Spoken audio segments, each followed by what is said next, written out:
নতুন একটা ভ্লগে তোমাদের সবাইকে ওয়েলকাম। জায়গাটা দেখে অনেকে হয়তো বুঝেই গেছো, হ্যাঁ যাচ্ছিলাম লোনাভলা, তাও আবার রাত্রি 11:30টার সময়। আমি, সৌমিতা, স্নেহাশিস আর সৌরভ আমরা চারজনে মিলে চলে গেছিলাম লোনাভলার এই ব্রিজে। এক সময় হুট বলতেই চলে যেতাম চা খেতে, কিন্তু এখন তো সেটা আর সম্ভব নয়। প্রায় 3 বছর পরে গেলাম লোনাভলা, তাও পুরোপুরি টাইগার পয়েন্টে যেতে পারিনি, ব্রিজ অবধিই গেছিলাম।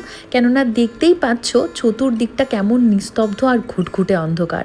নিয়েছিলাম কর্ন ভাজি, গরম গরম চা, আর সঙ্গে ছিল প্রচুর আড্ডা। ওয়েট এখানেই শেষ না, সৌমিতার সাজেশনে চলে গেছিলাম কুপার্সে সেই ওয়ালনাট ফাজ খেতে, যেটা এখন রিলের দুনিয়ায় প্রায় ভাইরাল। এক্স্যাক্টলি যেটা খেতে গেছিলাম সেটা অ্যাভেলেবেল ছিল না, কিন্তু ওয়ালনাট ফাজ আমরা কেক ফর্মে পেয়েছিলাম, আর সেটা যা অসাধারণ খেতে সেটা আমি এখানে প্রকাশ করতে পারবো না। জায়গাটাও ভীষণ সুন্দর, তবে অলমোস্ট আমরা লাস্ট কাস্টমার ছিলাম, তাই ওই কেকটা নিয়ে চলে এলাম গাড়িতে। আর এখানে এসে অলমোস্ট হাফ খাওয়ার পর আমার মনে পড়লো, উপস, ভিডিও করা তো হয়নি, তাই তোমাদের জন্য হ্যাভ আ বাইট।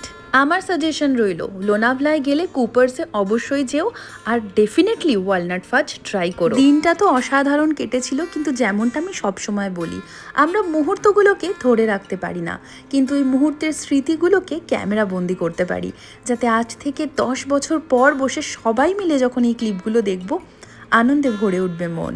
চোখের কোণে হয়তো থাকবে আনন্দের একটু জল, আর ঠোঁটের কোণে হাসি। আর তোমাদেরও যদি এই ভিডিওটা ভালো লাগে, সাবস্ক্রাইব।